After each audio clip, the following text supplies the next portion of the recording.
से श्रोता के मनोरंजन करे के प्रयास हर कलाकार के तरफ से रहो। हमने के जगदीशपुर के गरीब के मसीहा आजीवन हम तो माई से प्रार्थना करो तो चाचा की उम्र लंबा हो और जगदीशपुर से दूसरा को ऑप्शन भी ना चाहिए ना। जब तक की धरती चांद रहे तब तक हमारा लोहिया चाचा के ही नाम रहे। और आज एक कार्यक्रम में कुणाल भैया के संगे संगे पूरा यहाँ के मित्र पूरा परिवार के द्वारा बड़ी सब कलाकार के मान सम्मान मिलल हर तरह के गीत हुई। आरजेडी परिवार में ज्यादातर आरजेडी परिवार के ही गीत अच्छा भी लगेगा। सही बात। ऐसे कलाकार गावे में बड़ी आनंद भी ले बड़े। हाँ जी। बाकी कुछ गार्जियन एक दो आदमी हमारे सबको हम भालो की एको दो गीत तनी पुराने में से सुना दी हो कि तनी भाई बजे हो वाला भाई के मनवा तृप्त हो जाना। तो कुछ हो तो बजे वही के नुबा ये फैक्ट्री के नौकरी में ड्यूटी में कुछ हो करबा कुछ हो सुनबा सब बजावे के। लेकिन कुछ गीत ऐसा हो जाला जने से बजाओ हो में नंदाई अगाओ हो में नंदाई आ खास करके उनका डरे तो नहीं खो जाने की जो माहौल में हमारे बेटा रहलो में ढोल बना तो भाई कैसे चले। सही बात तुझे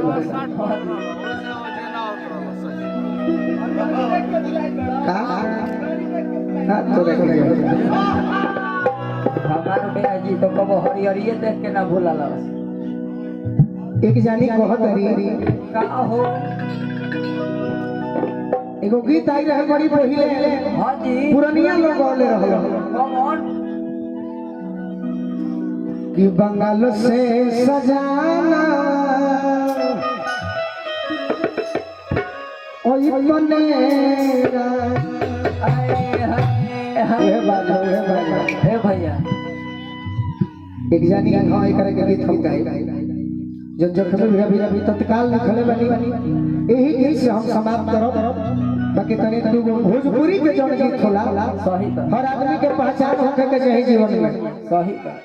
तो अपन अपन गीत के भी पहचान होला रहती। वाह। अब हमरा के जैसन व्यवस्था देव जैसन माहौल देव ओमे हमरा ढोलहो के पड़ेला राष्ट्रपति पुरस्कार में ना आशीर्वाद बन रही तो सब पुरस्कार पहले मिल गई 2-4 साल पहले जब से लड़की जोरे गावे लगनी तो तन मन उरे घिंचा जाला आ श्रोता के नाम सुन सुने तो मजा आई कौन।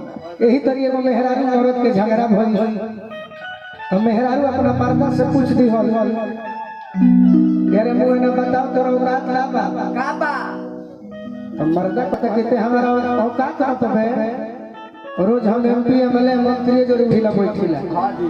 ते तनी अपन औकात बताओ तो मेहरारू कहते कि तोरा औकात ही है बाकी ते रोज एमपी एमएलए मंत्री जो उठेलो बैठेलो।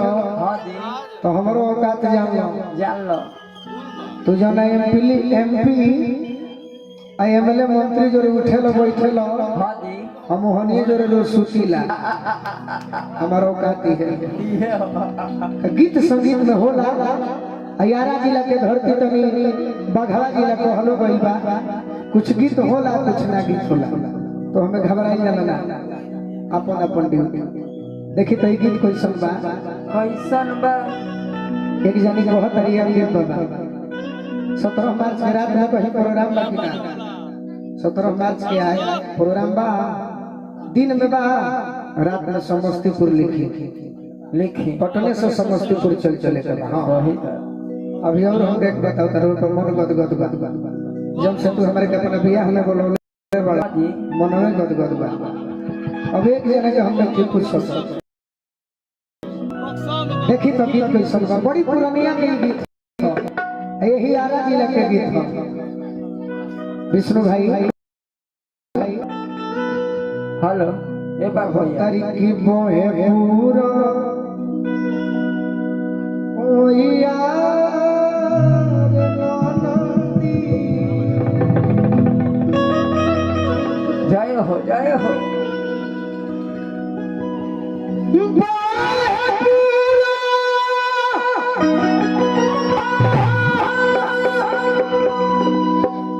ओरिजिनल गोलू राजा के अब सुनी सब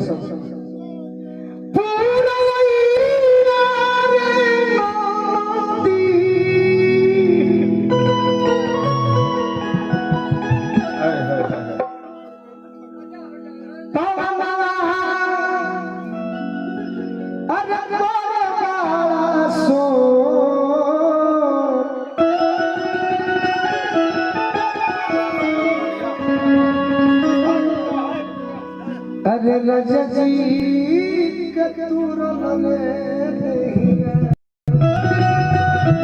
जय हो सब काम में हंसबे करे तनी अभियो सीरियस रहे के सीख बहुत आगे जाए। हाँ जी अरे राजा जी के तुरल रे देहिया देहिया अरे दरदिया हो भरी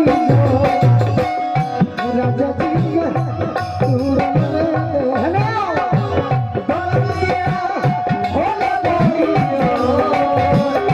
राजा जी के बोहे पूरा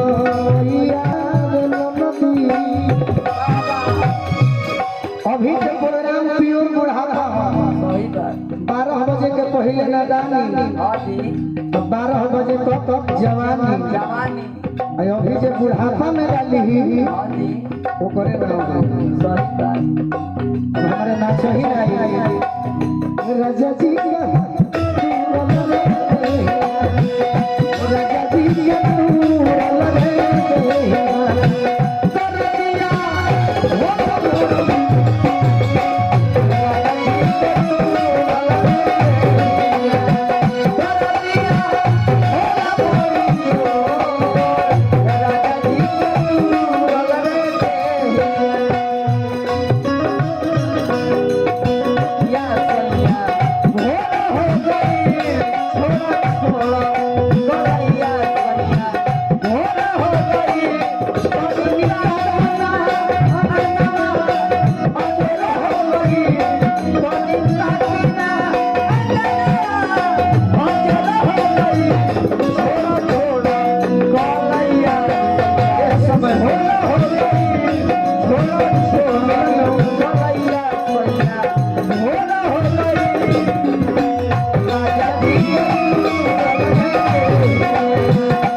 बड़ी सुंदर यूट्यूब चैनल म्यूजिक बलिया के माध्यम से यानी 4 बजे भोर में पुरस्कार उहे मिला जे भोजपुरी के ओरिजिनल लयदार श्रोता होला बाकी तो ठीक बा गार्जियन के प्रणाम करो आशीर्वाद की प्रतीक्षा बा जय हो यूट्यूब चैनल सब यूट्यूब चैनल से आगे बढ़ी सही बात ऐसे गिरोगा लयदार है वाह बाकी लोग के बढ़ी जब कुछ भी लोग तो ना तो कमे में फरिया जाए राजा जी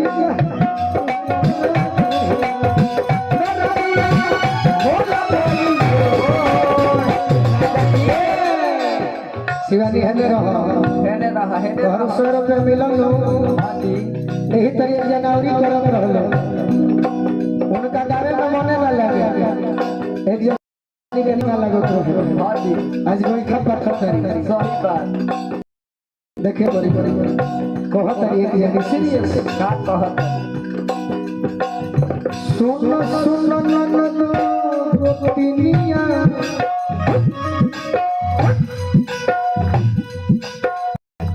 सुन सुन ननद सुन सुन ननद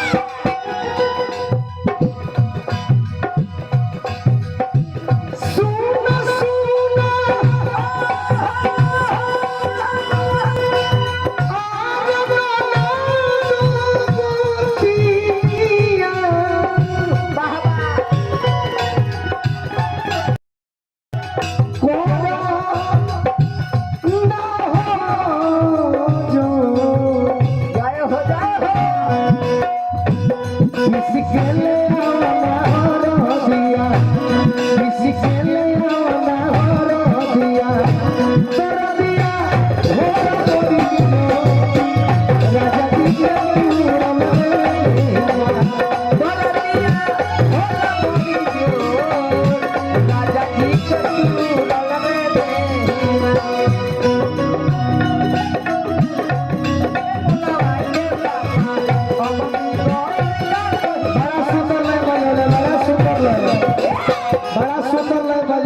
विष्णु भाई हमें हमारे गीत गाव रहे और की गई कहिया अरे आई बहुनवा के पापा लेकिन आरजेडी परिवार में बनी जा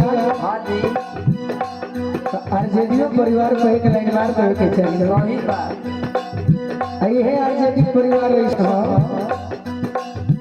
लखछा विरोधी अरे कोशिश कतन करी हो बाबा हो झंडा यार जे के भरी रख बंधन हरि झंडा यार जे के भरी रख बंधन हरि राजा जी के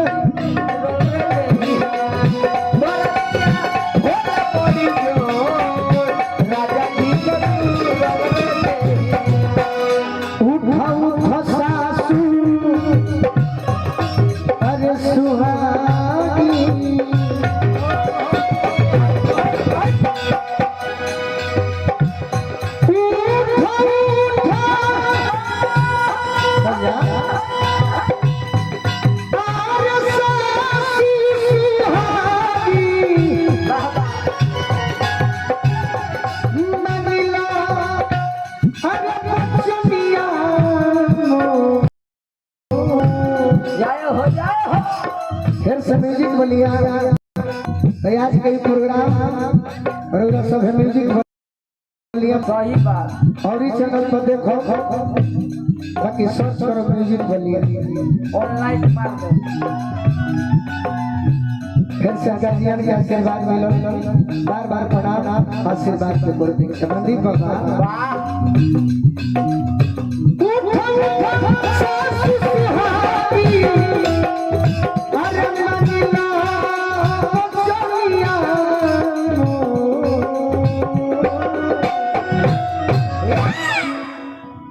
पटना से बोलाई दो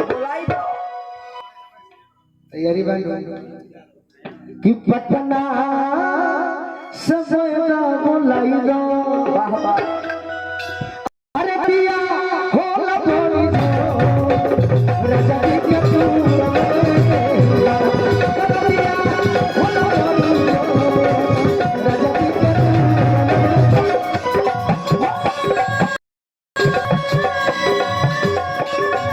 नेपाली चाचा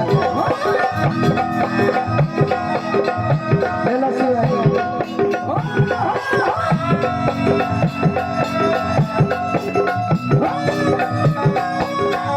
बड़की फेरा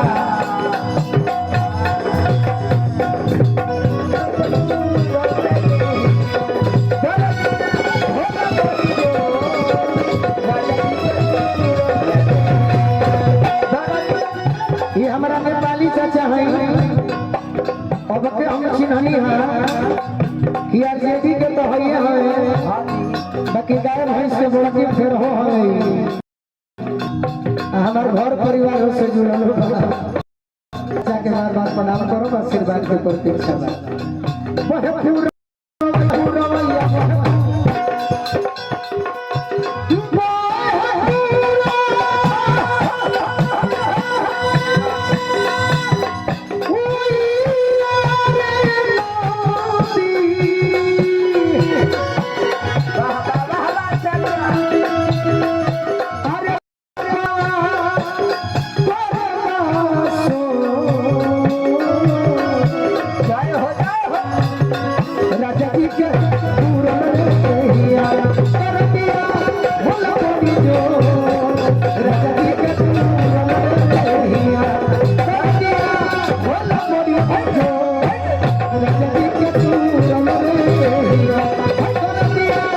Hola, राजा जी